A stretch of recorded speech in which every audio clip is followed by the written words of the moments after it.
ఇప్పుడు తెలంగాణ ఆంధ్రప్రదేశ్ రాష్ట్రంలో ప్యాకేజ్ స్టార్లైన శర్మిల పవన్ కళ్యాణ్ లాగే చిన్నోడు అక్కడ కొత్తోడు వచ్చాడు, వాడి పేరు తీర్మానం మల్లన్న.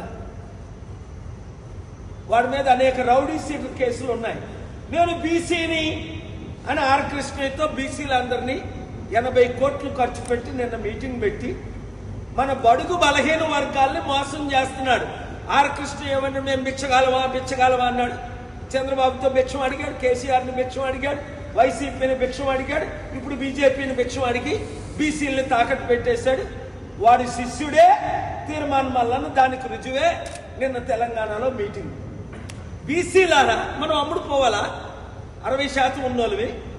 నేనున్నాను కదా, ఎవ్వరికి అమ్ముడుపోని చిరంజీవిలాగా అమ్ముడుపోలేదు కాంగ్రెస్కి, పవన్ కళ్యాణ్ లాగా తెలుగుదేశం బీజేపీకి అమ్ముడుపోలేదు. ఎంత పెద్ద పదవులు ఇస్తానన్నా సరెండర్ అవ్వలేదు.